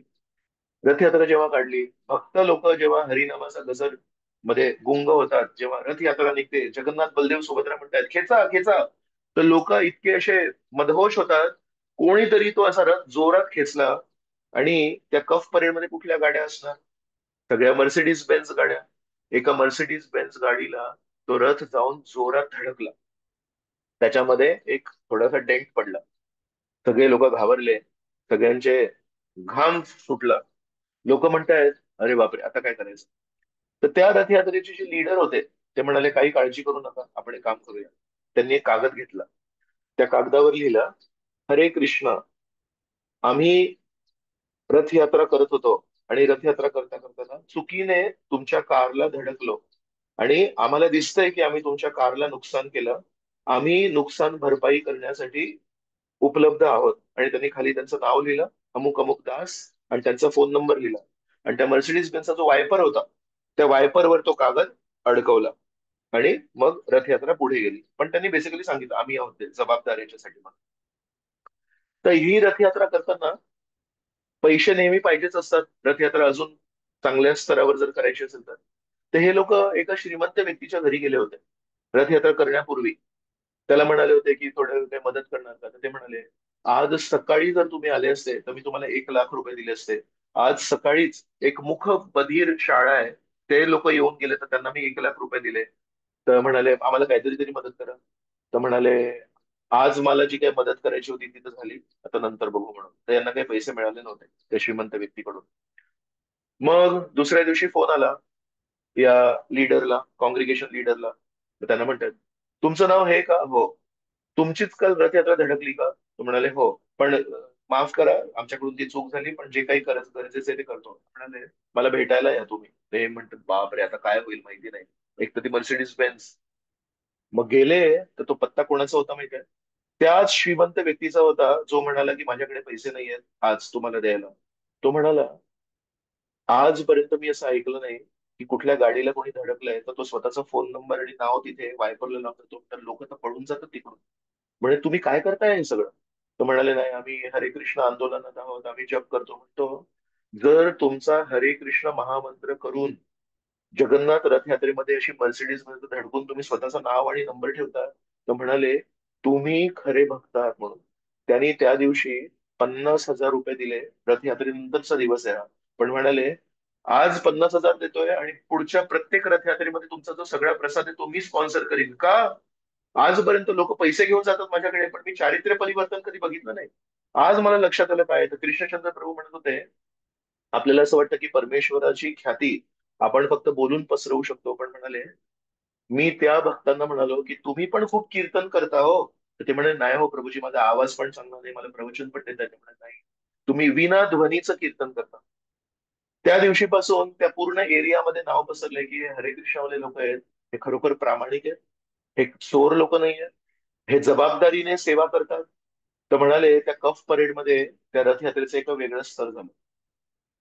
श्री नित्यानंद प्रभूंबद्दल आपण चर्चा करत होतो. श्री नित्यानंद प्रभू हरिदास ठाकूरांना एक दिवशी म्हणतात, हरिदास हे बघ या गावामध्ये हे जगाई मध्ये आहेत ना, सगळ्यात वाईट वृत्तीचे व्यक्ती मानले जातात आणि सज्जन लोक जेव्हा जगाई मधाईचं दर्शन करायचे तेव्हा जाऊन आधी स्नान करायचे.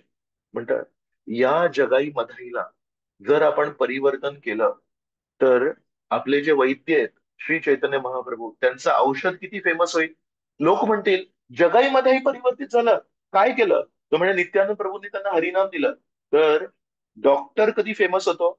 डॉक्टराने स्वतःची किती जाहिरात केली, मी खूप मोठा डॉक्टर आहे, मला परीक्षेमध्ये एवढे, कोण हू केअर्स. डॉक्टरची खात्री कधी होते जेव्हा त्याचं औषध काम करतं. अरे हा याला रोग झाला होता, आणि याचा आजार गेला. कोण कोण रे कोण डॉक्टर? तर तसे नित्यानंद प्रभू म्हणतायत श्री चैतन्य महाप्रभूंची इच्छा आहे पूर्ण जगामध्ये हरिनाम पसरायला पाहिजे. पण पूर्ण जगामध्ये हरिनाम पसरायला आपल्याला सगळ्यात विषम आजार झालेले जगाई मधाई, सगळे 4 नियम दररोज नियमाने भंग करणारे जगाई मधाई, यांना जर आपण हरिनाम दिला ते जर परिवर्तन झाले तर श्री चैतन्य महाप्रभूंचं औषध पूर्ण जगभर पसरेल. कशासाठी श्री नित्यानंद प्रभूंनी हरिदास ठाकूरांना विनंती केली जगाई मधाईला जाऊन प्रचार करण्याची? तिकडले राजाचे शिपाई जगाई मधाईला घाबरत होते आणि नित्यानंद प्रभू म्हणताय जगाई मधाईला प्रचार. काय भावना होती त्याच्या मागे? श्री चैतन्य महाप्रभूंची ख्याती पसरेल. याला म्हणतात विना ध्वनीचं कीर्तन. हनुमानजी जेव्हा लंकेला निघाले, तेव्हा महेंद्र पर्वतावर बसले होते आणि जोरात म्हणाले जय श्रीराम. त्याला म्हणतात कीर्तन, ध्वनी कीर्तन. जय श्रीराम म्हणाले. पण जय श्रीराम म्हणाल्यानंतर जेव्हा झेप घेतली आणि लंकेला घेतले आणि लंकेमध्ये त्यांनी जे काही केलं त्याच्या मागे हेतू काय होता? लंकेमध्ये जाऊन त्यांनी पूर्ण लंका जाळली, त्याच्या मागे हेतू काय होता हनुमानजींचा? रावणाला सांगतायत ऐक, मी एक वानर आहे रामचंद्रांच्या सैन्यातला. एक वानराने हा धुमाकूळ केलाय, जेव्हा माझे स्वामी येतील तेव्हा तुझं काय होईल? श्री रामचंद्रांची ख्याती पसरवण्यासाठी त्यांनी लंका जाळली. तर जेव्हा जय श्रीराम म्हणाले तेव्हा ध्वनी कीर्तन केलं. आणि जेव्हा लंका जाळली तेव्हा तेव्हा रामचंद्रांची ख्याती पसरवण्यासाठी विना ध्वनीचं कीर्तन केलं. तर म्हणून प्रभू श्री नित्यानंद, श्रील हरिदास ठाकूर आणि हनुमानजी भक्ताच्या भूमिकेमध्ये आपल्याला शिकवत आहेत. नाम कीर्तन करायचंय, रूप कीर्तन करायचंय, गुण कीर्तन करायचंय, लीला कीर्तन करायचंय, पण या सोबत सोबत विना ध्वनीचं कीर्तन करणं पण आपल्याला शिकायला पाहिजे. अशा प्रकारे आपण जर आपल्या जीवनामध्ये कीर्तन करायचा प्रयत्न केला तर नक्कीच श्रीकृष्ण प्रसन्न होतील आणि आपल्याला खूप खूप आशीर्वाद देतील. तर खूप खूप धन्यवाद. मी इथे विराम देतो. जर कोणाला काही प्रश्न असतील तर आपण अनम्यूट करून प्रश्न विचारू शकता. ज्यांना उशीर होत असेल ते पुढे जाऊ शकतात. हरे कृष्ण.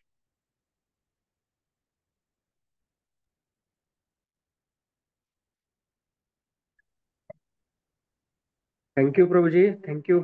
जे लास्ट मी जो सांगितलं विनाध्वनीचं कीर्तन, that is transformation of everything. म्हणजे कॅरेक्टर मध्ये जो येतो तो, that is very difficult and inspiring म्हणून एक्झाम्पल. ब्रोजी प्रार्थना ना, खूप प्रार्थना करायची आहे. खूप खूप प्रार्थना करायची आहे. अर्जुनाला श्रीकृष्णांच्या हातातलं साधन बनण्यासाठी खूप काही सोसावं लागलं. पण अर्जुन म्हणतायत की नाही, मला तुमच्या हातातलं साधन बनायचंय, सांगा काय करायचंय म्हणून. आपल्या इच्छेविरुद्ध युद्ध करायला लागलं. अर्जुनाची अजिबात इच्छा नव्हती. अर्जुन वैष्णव आहे. वैष्णव म्हणतात माफ करून टाका त्यांना. मला त्यांनी चोरी केली, माझ्या पत्नीचा अपमान केला, पण श्रीकृष्ण म्हणतात "नाही, माझी इच्छा आहे की युद्ध करायचं म्हणाले, करिष्य वचनम तव." तर आपल्या इच्छेला दाबून श्रीकृष्णांच्या इच्छेनुसार जर जगायचं असेल तर तुकाराम महाराज एका ठिकाणी म्हणतात, दिवस रात्र आम्हा युद्धाचा प्रसंग. तर कोणी म्हणेल शिवाजी महाराजांचा युद्धाचा प्रसंग दिवस रात्र होता. शिवाजी महाराज दिवस रात्र युद्ध करायचे. तुकाराम महाराज काय अभंग गाता गाता दिवस रात्र आम्हा युद्धाचा प्रसंग. तर तुकाराम महाराज म्हणतात दिवस रात्र आम्हा आंतरिक युद्धाचा प्रसंग. आपल्या इच्छा, परमेश्वराच्या इच्छा, आपल्या इच्छा, गुरूंच्या इच्छा, आपल्या इच्छा, वैष्णवांच्या इच्छा, याच्यामध्ये जो युद्ध होतो तो युद्ध आहे. दिवस रात्र आम्हा युद्धाचा प्रसंग. म्हणून नेहमी प्रार्थना करायला पाहिजे की नाही, माझ्याकडून ते घडू दे जी श्रीकृष्णांची इच्छा आहे, माझ्याकडून ते घडू दे जी श्री गुरूंची इच्छा आहे. तो लढा आहे, ती साधना आहे. हरे कृष्ण. हरे थँक्यू. कृष्णा. येस. हरे उद्या कृष्णा आपण प्रभूजी, 7 दंडवत वाजता. प्रणाम. या जस्ट मोहनचंद्र प्रभू काहीतरी बोलताय, त्याच्यानंतर उदय नाही पाटील नाही प्रभू नाही, बोलतात. जस्ट येस काही प्रभू. नाही. उद्या उद्या आपण 7 वाजता जॉईन करतोय. आज आपण 7:15 जॉईन केलं, पण उद्या येस प्रभू. रेग्युलर 7:15. आणि 100च्या वर पार्टिसिपंट झाल्यानंतर आपण युट्यूब लाईव्हला पण जातोय, जर कुणाला हे असेल तर कधी काही जॉईनिंग. अडचण आली तर युट्यूब वर आपला जो चॅनल आहे इस्कॉन बारामती, तिथे जाऊ शकतो. थँक्यू प्रभू. येस हरे उदय कृष्णा. पाटील प्रभू. हा प्रभूजी, अगदी खूप छान झाला क्लास. खूप चांगली प्रेरणा मिळाली की सुरुवातीलाच तुम्ही वर्ड आणि सोडचा जो फरक सांगितला, किल्ला आणि तलवारी मधला फरक, तो खूपच भावला. पण घरी म्हणजे बाहेर बोलताना किती छान नम्रतेने बोलतो आणि घरामध्ये शब्द वापरताना किंवा अगदी टेकन फॉर ग्रँटेड घेतो. तर हे व्हायला नको, म्हणून खूप छान पद्धतीने तुम्ही सांगितलं हे, त्याबद्दल धन्यवाद. क्लास खूप छान झाला. Thank you so much. थँक्यू प्रभू. हरे हरे कृष्ण कृष्णा. प्रभूजी. हरे कृष्णा. येस माताजी. प्रभूजी दंडवत प्रणाम. प्रभूजी दंडवत. लेक्चर ऐकताना सगळे आपण ऐकतोच असं नाही, काही मिस होतात वाक्य, अटेन्शन एवढा राहतच असं नाही. पण जे ऐकतो त्यातलं कितपत आपण आचरणात आणतो ही तर अगदीच दुय्यम गोष्ट आहे. किंवा आपल्यात उतरवायचा आपण प्रयत्न केला तरी किती पर्सेंटेज होतं हे पण माहित नाही. पण जे बी काही ऐकतो आणि आपल्या मनाला भावतं किंवा असं प्रामाणिकपणे वाटतं की हे खूपच अप्रतिम आणि छान आहे किंवा अद्वितीय आहे, तर हे आणि आपल्या इतर लोकांनी, आपल्या कुटुंबातल्या आसपासच्या लोकांनी हे ऐकायला पाहिजे. आणि इथपर्यंत जी लोक पोहोचली नाही त्यासाठी खूप सतत असं वाटतं माझा भाऊ ह्याच्यात आला पाहिजे, माझी बहिणी आली पाहिजे, माझी मुलं सुना आली पाहिजेत, शेजारची माझी मैत्रीण ह्याच्यात आली पाहिजे. हे जेव्हा आपल्याला मनापासून वाटतं त्यावेळेस आपण त्यांना सांगून तळमळीनं ते पर्यंत पोहोचत नाही. पण मग अशा वेळी आपण काय करायचं, त्यांना कसं सांगायचं थोडीशी. मी तुम्हाला सांगू, तुम्ही हम्म. परिणामांकडे लक्ष देऊ नका, पण तुम्ही हात जोडून हम्म. तळमळीने विनंती करा, कृपया एकदा माझ्या खातर कथेसाठी येऊन बसा. माझा मित्र होता कॉलेजमध्ये, मी तेव्हा होतो तेव्हा, तो भक्त होता. त्यांनी मला विनंती केली की अरे तू येशील का, एक प्रभूजी येतात आणि एक क्लास देतात. तर मी म्हटलं नक्की ये. आणि माझ्या मनामध्ये भावना होते अजिबात जाणार नाही. मला परमेश्वरामध्ये अजिबात विश्वास नव्हता, मी नास्तिक व्यक्ती होतो. पण त्या मित्राने म्हटलं तर त्याला नाही कसं म्हणायचं, म्हणून मी त्याला म्हटलं की नक्की येणार. अजिबात गेलो नाही. दुसऱ्यांदा तरी म्हटलं अरे तू येशील का, आज पुन्हा तो क्लास आहे. नक्की येणार, एकदम पक्का नक्की येणार. आणि मनात म्हटलंय अजिबात जाणार नाही. का? कारण मी म्हंटल मला हे सगळं धर्म, कृष्ण, गीता वगैरे माझं काही घेणं देणंच नाहीये, मला त्या जीवनाचा आनंद घ्यायचा आहे. तिसऱ्यांदा तो मित्र माझा आला आणि मला म्हणाला अरे तू येशील का आज. म्हटलं नक्की येणार. मग त्याला लक्षात आलं की मी खेळ खेळतोय त्याच्यासोबत. मग मला म्हणाला बघ, मी ना तुला जबरदस्ती करत नाही, पण माझी एक विनंती आहे. जर आपण प्रयोग न करता एखादी गोष्ट स्वीकारली तर त्याला अंधश्रद्धा म्हणतात. आणि अंधश्रद्धा चुकीची आहे. कुठली गोष्ट मी स्वीकारली पण मला माहितीच नाही ती गोष्ट काय, तर ती अंधश्रद्धा आहे आणि अंधश्रद्धा चुकीची आहे. मला म्हणाला तशाच प्रकारे एखादी गोष्ट न अनुभवता नाकारणे, माहिती नाही की ती गोष्ट काय आहे आणि तू न विचारता नाकारतोयस त्याला, ती पण अंधश्रद्धा आहे आणि ती पण चुकीची आहे. बाप रे, म्हटलं काय हा माणूस आहे. मला म्हणतोय अंधश्रद्धा आहे माझी, कथेला न येता मी कथेला नाव कसं ठेवू शकतो. मग मी पण थोडा उठलो. मग त्या दिवशी कथेला गेलो.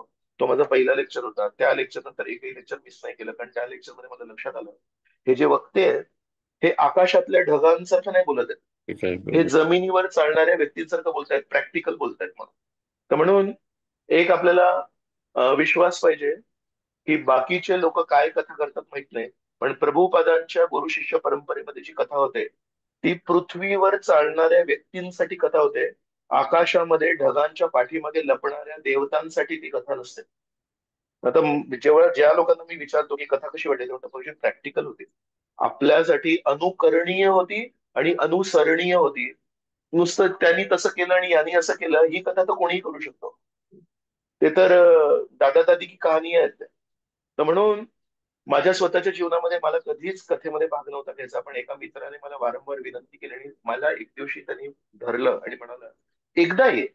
आणि मला काय म्हणाला तो मित्र, जर तुला ती कथा नाही आवडली मी आयुष्यामध्ये तुला परत कधी विनंती नाही करणार, पण तू एकदा पण न येता नाकारू कसं शकतोस. मग मला म्हटलं ठीक आहे. तर त्याचा परिणाम असा आहे की आज मी तुमच्या समोर उभा आहे आणि भक्ती करण्याचा प्रयत्न करतोय आणि तुमच्या सत्संगामध्ये वारंवार यायचं मला सौभाग्य मिळतं. तर म्हणून माताजी, कधीही निराश होऊ नका, नेहमी विनंती करा. एक ना एक दिवशी त्या व्यक्तीला वाटेल अरे हे माताजी दररोज मला विनंती करतात, काहीतरी यांनी असं अनुभवलंय जे त्यांना प्रेरणा देत आहे. एक दिवशी या व्यक्तीच्या शांत राहण्यासाठी, थोडस त्यांना गप्प करण्यासाठी का होईना पण मी जातो. आणि त्या दिवशी जर युवराज हरी प्रभू, लोकेश्वर कृष्ण प्रभू, मोहनचंद्र प्रभू, राघवेंद्र प्रभू यांनी जर उत्कृष्ट कथा केली असेल तर म्हणतील माताजी काय तुम्ही आम्हाला एवढे दिवस वंचित ठेवलं. अशा कथा जर आम्हाला ऐकायला मिळाल्या असत्या आधीपासून तर आमचं जीवन परिवर्तित झालं असतं. तर डोंट वरी माताजी, प्रयत्न करत राहा. आपले एसी भक्तिवेदांत स्वामी प्रभुपाद आहेत. एसी भक्तिवेदांत स्वामी प्रभुपादांमुळे आपण आज आहोत, जे काही आहे ते त्यांच्यासाठी आपण करत आहोत. त्यांना पण भक्तिसिद्धांत सरस्वतींची कथा ऐकायची अजिबात इच्छा नव्हती. त्यांचा एक मित्र होता नरेंद्र मल्लिक म्हणून. नरेंद्र मल्लिक म्हणतो अभय बाबूला, चल रे एक मोठे साधू आहेत माझ्यासोबत. म्हणाले मला काय साधूंचा वगैरे यायचं नाही, मी बघितलेत साधू कसे आहेत. अरे नाही नाही, हे चांगले साधू आहेत, मला चांगले साधू कसे असतात ते पण माहिती आहे. म्हणाला अरे मी एकच विनंती करतो, एकदा माझ्या सोबत ये. जर तुला वाटलं की हे साधू काहीतरी काय बुवा बुवा सारखं काहीतरी बोलतायत, भोंदूगिरी काहीतरी करतायत, मी तुला परत कधी बोलवणार नाही. अभय बाबू यांना साधूंना भेटण्याचा कंटाळा आला होता. त्या दिवशी नरेंद्र मलिकनी विनवण्या केल्यामुळे भक्तिसिद्धांत सरस्वतींना भेटायला गेले. आणि त्या पहिल्या भेटीमध्ये भक्तिसिद्धांत सरस्वती म्हणाले तुम्ही इंग्रजी भाषेत प्रचार का नाही करत. त्या दिवसापासून या पृथ्वीचं भविष्य बदललं. तर त्या नरेंद्र मल्लिकला आपले कोटी कोटी साष्टांग दंडवत प्रणाम, की अभय बाबूला फरफटत भक्तिसिद्धांत सरस्वतींकडे घेऊन गेले आणि म्हणाले नाही एकदा तू भक्तिसिद्धांत सरस्वतींकडून ऐक म्हणून. तसं आपण पण अभय बाबू तर नाहीये आपण, पण आपण नरेंद्र मलिक बनू शकतो आणि लोकांच्या पाया पडू शकतो आणि म्हणू शकतो एकदा केवळ आमच्या मंदिरात येऊन कथा ऐका, जर तुम्हाला नाही आवडली, मी पुन्हा कधी तुम्हाला काहीही जबरदस्ती करणार नाही. पण न अनुभवता नाकारणं हे योग्य नाही. तर म्हणून माताजी अजिबात चिंता करू नका, प्रयत्न चालू ठेवा. श्रीकृष्ण प्रत्येकाच्या हृदयामध्ये परमात्मा रूपी आहेत. त्या व्यक्तीच्या हृदयामध्ये पण आहेत. म्हणतील ऐक, या माताजींचं ऐक, चुपचाप जा मंदिरात, नक्की होईल माताजी, चिंता करू नका. थँक्यू. थँक्यू प्रभूजी. थँक्यू. हरे कृष्ण. हरे कृष्ण प्रभूजी, दंडवत प्रणाम. धन्यवाद. या नरेंद्र मलिक प्रभूजींना आणि तुमच्या मित्र प्रभूजींना आमच्या सर्वांकडून अगणित कोटी कोटी धन्यवाद. Thank you so much. हरे कृष्ण. Very good. हरे कृष्णा. येस. हा बोला प्रभूजी, तुम्ही बोला.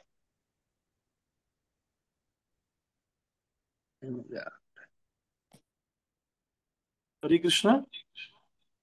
गुरुजी, येस कप प्रभूजी. परेड मधल्या रथयात्रेचं जे तुम्ही सुंदर वर्णन केलं, तर खरं ते जे काही विनाध्वनी जे संकीर्तन आहे, तर त्याच्यामुळे जे परिणाम होतोय, म्हणजे शब्दांपेक्षा कृती तशा पद्धतीची करणं ही किती प्रभावित करते हे याच्यामधून लक्षात आलं. धन्यवाद गुरुजी, खूप खूप. मी बारामतीतलं एक उदाहरण देतो तुम्हाला. आपण जेव्हा पहिल्यांदा रथयात्रा सुरू केली मागच्या वर्षी, तेव्हा जगदाळे प्रभू आहे, जगदाळे प्रभूंना टीएमसीने सेवा दिली की पुण्याहून जाऊन ते मंदिर रथ घेऊन या तुम्ही म्हणून.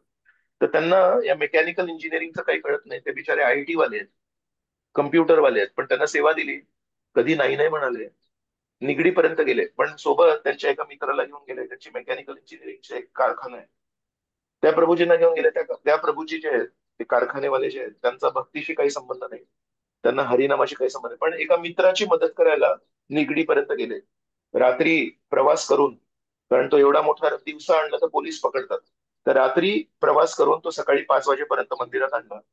या वर्षी जेव्हा रथयात्रा केली, तेव्हा पुन्हा जगदाळे प्रभूंना सेवा दिली. तर जगदाळे प्रभू पुन्हा त्या मित्राला घेऊन गेले. त्या मित्राचा भक्तीशी काही संबंध नाही, पण त्याला माहितीये की नाही, हे दिनेश जगदाळे प्रभू आहेत, अत्यंत सज्जन व्यक्ती आहेत. त्यांचा व्यवहार, त्यांचं बोलणं हे नेहमी नम्र असतं, कधी कोणाला खडसावून बोलत नाहीत वगैरे. त्यामुळे मैत्रीचं नातं सांभाळण्यासाठी हे जे एक प्रभू आहेत, ते 2 वेळा त्यांनी जगन्नाथ रथयात्रा पुण्याहून आणायची सेवा केली. आणि आता जन्माष्टमी झाली, जन्माष्टमीनंतर जेव्हा गीता कोर्स होता, तेव्हा खेडकर प्रभूंनी गीता कोर्स केला, त्याच्यामध्ये ते प्रभूजी येऊन बसले. आणि त्याच्यानंतर जेव्हा संवर्धन कोर्स केला, तर या रविवारी मी संवर्धन कोर्स दिला, त्याच्यामध्ये जपावर बोललो मी. आणि त्या जपामध्ये जेव्हा बोललो, त्याच्यानंतर मला येऊन भेटले आणि म्हणाले, प्रभूजी, मी तो व्यक्ती आहे जो रथाला फक्त डिसमॅन्टल कसं करायचं आणि अरेंज कसं करायचं याच्यासाठी जगदाळे प्रभूंसोबत गेलो. मागच्या वर्षी मी ती सेवा केली, या वर्षी ती सेवा केली, आणि त्याच्यामुळे माझ्यामध्ये परिवर्तन झालं. आणि आज मी गीता कोर्स केलाय, आणि आज मी तुमच्या यायला आलो. आपल्या मंदिराचे जे प्लेट्स आहेत, त्याच्यावर माहितीये इस्कॉन बारामती छापलेलं आहे. ते पण आपला जो तेजस फडतरेने सांगितलं की आपल्याला त्या प्लेटवरचे छापायचंय, तो याच्या कारखान्यात होईल म्हणून. तर त्यांनी भक्त नसताना रथयात्रेची 2 वेळा सेवा केली. तेजसने सांगितल्यामुळे ते इस्कॉन बारामती छापून दिलं. आणि हे सगळं करताना त्याच्या मनात एकच होतं की अरे, कोणी भक्त काहीतरी विनंती करतं तर करूया आपण. तर जगदाळे प्रभू, तेजस आणि फडतरे प्रभू यांच्यामुळे मैत्रीची जी भावना आहे, त्याच्यामुळे ते व्यक्ती आज खेडकर प्रभूंच्या गीता कोर्स मध्ये आलेत आणि त्या संवर्धन मध्ये आलेत. त्यांचं आज चॅन्टिंग वगैरे करतायत ते. तर अशा प्रकारे बारामतीमध्ये पण विना ध्वनीचं कीर्तन चालू आहे. आपल्याला माहिती नाही, आपला जो स्पीकरवर जो कीर्तन चालतो तो फक्त 4 बिल्डिंग पर्यंत पोहोचतो, पण विना ध्वनीचा जो कीर्तन आहे तो कुठे कुठे पोहोचतो आपल्याला माहिती नाही. तो थँक्यू खेडकर प्रभू. बरं, या व्यक्तीचं नाव आहे घाटगे प्रभू. आता हे घाटगे प्रभू आहेत, हे जगदाळे प्रभूंच्या विना ध्वनीच्या कीर्तनाने आकर्षित होऊन आज नाम कीर्तन पण करतात. बारामतीतली ही गोष्ट आहे. हरे कृष्ण. हरी बोल, हरी बोल. थँक्यू प्रभूजी. थँक्यू. हरे कृष्णा. हा प्रभूजी, येस. खूप छान क्लास दिला आणि खूप इन्स्पायरिंग आज वाटलं. खूप छान उदाहरणं दिले. माझा एक प्रश्न होता की तुम्ही श्रील प्रभुपादांचं उदाहरण सांगितलं एक, की म्हणजे त्यांनी कसं काही भक्त म्हणजे चॅन्टिंग करताना कशा पद्धतीने आपल्याकडून बोलणं वगैरे होतं. तर असा एक प्रश्न त्यांच्या शिष्यांनी त्यांना विचारला. तेव्हा श्रील प्रभुपाद ते पाण्याचं मडक्याचं उदाहरण देतात त्या बाईचं. तर मला असा प्रश्न पडला की जेव्हा आपण सुरुवातीला भक्तीमध्ये येतो, त्यावेळेस आपण जे हरिनाम घेतो, ते खूप प्रयत्न करतो ॲटलीस्ट प्रामाणिकतेने घेण्याचा. आणि काही वर्ष जातात आणि आपल्याला पण ते नकळतपणे ते कॅज्युअली घ्यायची सवय लागून जाते. फक्त आता याच्यामध्ये प्रभुपादांनी जे श्रील प्रभुपादांनी दिलेलं उत्तर आणि आपण जे करतो, याच्यामध्ये चेतनेतला फरक आहे खूप मोठा. तर मग आपण पण ते अगदी सहजतेने बोलताना, हातात, कुठेही जिथं दिसेल तिथे बऱ्यापैकी चॅटिंग आपलं असंच संपून जातं. संपूर्णच म्हणावं लागेल त्याला, खरं नाही म्हणण्यापेक्षा. तर मग ही जी सहजता येते हरिनामाच्या बाबतीतली, सहजता म्हणण्यापेक्षा ग्रँटेड पकडतो किंवा सहजपणे गोष्टी करतो. तर या गोष्टी घडू नये आपल्याकडून. तर याच्यासाठी आपण कसं अलर्ट राहिलं पाहिजे? नेहमी माहिती पाहिजे की हरिनाम ही एक भेट वस्तू आहे. आपण पुण्य करून हरिनामाला कमवू नाही शकत. पुण्य करून आपण स्वर्ग कमवू शकतो. पुण्य करून आपण पैसे मिळवू शकतो, श्रीमंत घरामध्ये जन्म घेऊ शकतो. पण परमेश्वराचं नाम ग्रहण करण्यासाठी काय लागतं आपलं? फक्त कृपा. श्री चैतन्य महाप्रभूंनी विचार न करता आपल्याला दिले. तर कृपा जेव्हा कोणी व्यक्ती देतात, जर आपली ती पात्रता नाहीये, तर ते व्यक्ती ती कृपा काढून पण घेऊ शकतात. मी समजा अभ्यास केलाय आणि अभ्यासाच्या जोरावर मी मार्क कमावले, तर टीचर ते मार्क काढून नाही घेऊ शकत. कारण मी मी ते उत्तर लिहिलेत. मला प्रत्येक प्रश्नाचं उत्तर लिहिलंय मी, तर तुम्ही मार्क काढून कसे घेऊ शकता? पण समजा मी अभ्यासच नाही केलाय आणि मी काही पेपर पूर्ण माझा कोरा ठेवलाय आणि टीचरनी बघितलं नाही हा चांगला मुलगा आहे, हा कधी कोणाला त्रास नाही देत, बाकीचे मुलं अभ्यास करतात पण लोकांना त्रास देतात, त्या अनुषंगाने समजा मला 40 मार्क दिले टीचरनी, कशासाठी दिलेत? फुकट दिलेत. त्याला ग्रेस मार्क्स म्हणतात, त्याला कृपा म्हणतात. जर मी पेपर माझा कोरा ठेवलाय आणि टीचरनी मला 40 मार्क दिले आणि ते 40 मार्क बघून मी टीचरला डोळा दाखवला, "हा, हा, हा, काय तुम्हाला काय कळत नाही वगैरे", तर टीचर म्हणतील इतरांनी काहीतरी लिहिलंय म्हणून मी मार्क दिले आणि म्हणून मी ते काढून घेऊ नाही शकत. तू काही न लिहिता मी तुला मार्क दिले होते, आता तू मला डोळा दाखवतो तर मी ते काढून घेऊ शकते. तर म्हणून हरिनाम आणि वैष्णवांचा संघ हा आपल्यामधून कोण मला सांगेल आपण काय पूर्वजन्मी केलं की या जन्मामध्ये आपल्याला वैष्णवांचा संघ मिळाला? कोणी अनम्यूट करून सांगेल मला? काय तुम्ही राजसूय यज्ञ केला, काय तुम्ही दान धर्म केला, काय तुम्ही तीर्थाटन केलं, काय तुम्ही गंगा नदीमध्ये 6 महिने त्या थंड पाण्यामध्ये जाऊन बसले होतात, काय तपस्या केली आपण की या जन्मामध्ये शिल प्रभुपादांसारखे आचार्य आणि त्यांच्या गुरु शिष्य परंपरेमध्ये आणि हे ग्रंथ आणि हा हरिनाम, प्रेम हरिनाम, नुसता तो मुक्ती देणारा हरिनाम नाहीये, गोलोक वृंदावनामध्ये राधाराणीचं प्रेम देणारा हरिनाम आपल्याला मिळालंय. काय आपण केलंय किंवा काय तुम्ही केलंय? मी तर काही नाही केलं, पण तुम्ही सांगा काय केलंय, काय दान केलंय, काय धर्म केलाय, काय तपस्या केली, कोण सांगणार मला? खरं तर भक्तांची काहीच नाही अनुभूती प्रभूजी, कृपा. केवळ अहेतुकी कृपा मिळाल्यामुळे झालंय हे गॉडलेस सगळं. मर्सी. म्हणून थँक्यू. म्हणून जर कृपा मिळाली आहे ना, तर त्या कृपेला अधिक आपल्याला काळजी घ्यायला लागेल, कारण जो कृपा देतो तो कृपा काढून घेऊ शकतो. पगार आहे ना, पगार पगार आपण कमवतो आणि कारण आपण काम केलं तर पगार कमवतो, पगार काढून नाही घेऊ शकत. पण कृपा जेव्हा देतात ते काढून घेऊ शकतो. तर आपल्याला नेहमी माहिती पाहिजे आपली पात्रता नाहीये, आपल्याला भीक मिळाली, आपल्याला भिक्षा मिळाली, तर त्या भिक्षेला सांभाळून ठेवायला पाहिजे. कधी वैष्णवांचा संघ कॅज्युअली नाही घ्यायला पाहिजे, कधी हरिनाम कॅज्युअली नाही घ्यायला पाहिजे, कधीही कृष्ण कथा, अरे काय कृष्ण कथा दर शनिवारी होत असते, जाऊ दे मरू दे. श्रीकृष्ण आपल्याला अशा परिस्थितीमध्ये टाकतील तिथे आपण रडू, तिथे इंटरनेट पण नाही येणार, तिथे युट्यूबची रेंज नाही येणार आणि आपण म्हणू कोणतरी वैष्णव दिसू दे, कोणतरी कथा सांगू दे, कोणतरी मला कृष्णाबद्दल सांगा.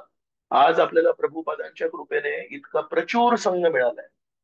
इथे हात लावला तर वैष्णव, इथे हात लावला तर वैष्णव, 2 पाऊल पुढे टाकलं तर वैष्णव, 2 पाऊल डान्सिंग मध्ये मागे गेलं तर कोणाच्या तरी वैष्णवाच्या पाया लागतो. काय सौभाग्य आहे आपलं. इतो नरसिंहा परतो नरसिंहा, येतो येतो यामी ततो नरसिंहा, तसं प्रभुपादांमुळे इतो वैष्णव ततो वैष्णव, येतो येतो यामी ततो वैष्णव. तर आपलं खूप मोठं सौभाग्य आहे, इतके वैष्णव आहे, इतकं ग्रंथ वितरण होत आहे, इतकं कीर्तन चालू आहे, इतक्या यात्रा चालू आहे. या सगळ्या गोष्टीची आपली पात्रता नाहीये, आपला पगार नाहीये, हे आपल्याला दिलेली भिक्षा आहे. शिल प्रभुपादांना कोटी कोटी वंदन. अशा प्रकारे अमृत हे पाण्यासारखं वाटतंय प्रभुपाद. म्हणून माताजी मी स्वतःला बोलतोय, कधीही वैष्णवांचा संघ आपण लाईटली नाही घ्यायला पाहिजे. हातातली बीड बॅग कधी वजनी नाही व्हायला पाहिजे. काय हे गुरु महाराजांनी वजन दिलं हातामध्ये, हात मोडला माझा जप करता करता. नाहीतर मग जेलमध्ये खडी फोडता फोडता हात दुखतील. जेलमध्ये खडी फोडता फोडता हात जर दुखायचे नसतील तर बेटर आहे की हरे कृष्णा कृष्ण कृष्ण हरे हरे, हरे राम राम राम. तो प्रश्नाचं उत्तर हे आहे, आपलं जे भौतिक चेतनेने व्याप्त मन आहे, भौतिक चेतनेने आच्छन्न असलेलं मन आहे, हे आपल्याला फसवणार. म्हणून भक्तिसिद्धांत सरस्वती म्हणायचे, सकाळी उठल्यावर आपल्या मनाला शूज चपलेने मारा आणि रात्री झोपताना आपल्या मनाला झाडूने मारा. मनाकडे अजिबात लक्ष देऊ नका. मन हे वाईट आहे. मन आपल्याला त्या गोष्टींना किंमत द्यायला शिकवतं, ते निरर्थक गोष्टी आहेत. आणि मन आपल्याला जे मौल्यवान गोष्टी आहेत त्याला तुच्छ बघायला शिकवतं. या मनाने आपल्याला आयुष्यभर फसवलंय, जन्मोजन्मी फसवलंय. या मनाला सांगा, हे मना, माझी फक्त एकच विनंती आहे तुला, थोडस माझ्या शेजारी बस आणि परमेश्वराची स्तुती कर. कीर्तन करायचं, जिथे कीर्तन होते तिथे जाऊन बसायचं, जिथे कथा होते तिथे येऊन बसायचं. आणि जसं सनातन गोस्वामी म्हणाले, लोखंडाच्या साखळीने श्रीकृष्णांना बांधून ठेवायचं. कधी आपण मनामध्ये सत्संगाप्रती, वैष्णवांप्रती, आपल्याला जी मिळालेली भेटवस्तू आहे त्याच्याप्रती कधीही भावना नाही यायला पाहिजे, मी मोठा वैष्णव झालोय, मला तर हे हक्क आहे माझा. अजिबात हक्क नाहीये. प्रसाद कधी फेकू नये. हरिनामाला कधी लाईटली घेऊ नये. यात्रा जी मिळते खूप मोठं सौभाग्य आहे. आजारी असो, घरी काहीतरी असेल तर प्रत्येक यात्रेमध्ये आपण यायला पाहिजे, कारण ती यात्रा परत नाही. 2022 मध्ये समजा आपण वृंदावनला गेलो होतो, 2022 ची यात्रा परत नाही होणार. 2025 मध्ये आपण पुन्हा एकदा वृंदावनला जाऊ, पण 2022 ची वृंदावन यात्रा 2025 मध्ये नाही होणार. मग कुठली यात्रा मिस करू शकतो, कुठलं प्रवचन मिस करू शकतो, कुठली एकादशी मिस करू शकतो, कुठला प्रसाद फेकू शकतो? प्रत्येक प्रसाद मौल्यवान आहे, प्रत्येक एकादशी मौल्यवान आहे, प्रत्येक यात्रा मौल्यवान आहे. हा, खरोखर काही वास्तविक अडचणी असतील तर मार्गदर्शन घेऊन आपण त्याला हँडल करायला पाहिजे, पण क्षण क्षण महत्वाचा आहे. तो माताजी, माझ्याकडून हेच उत्तर आहे की आपली अपात्रता जेव्हा आपण लक्षात घेऊ तेव्हा लक्षात येईल की बापरे, हे सगळं फुकट मिळालंय, सांभाळून ठेवायला पाहिजे. मग आपण प्रत्येकासमोर नेहमी नम्र राहू. हरे कृष्ण. थँक्यू प्रभूजी, खूप छान उत्तर दिलं. खूप छान. आपण किती हे आहोत, आपली स्वतःची स्तर काय आहे आणि जे काही मिळाले त्याप्रती आपण कृतज्ञ राहून ते सांभाळून ठेवणं सार मिळालं. थँक्यू प्रभूजी. हरे कृष्ण. थँक्यू. हरे कृष्ण. आपण इथे थांबूया, पुन्हा उद्या भेटायचंच आहे. जय श्रील प्रभुपाद की जय. जय श्री प्रल्हाद महाराज की जय. जय जय श्री सुखदेव गोस्वामी की जय. अनंत जय कोटी वैष्णव वृंद की जय. जय जय. जय गुरुदेव महाराज. हरी बोल. हरे थँक्यू हरी कृष्ण. बोल, प्रभू. हरी हरे बोल. कृष्ण. थँक्यू प्रभूजी. थँक्यू प्रभूजी. Thank you very much. हरे कृष्ण. हरे कृष्ण. कृष्ण.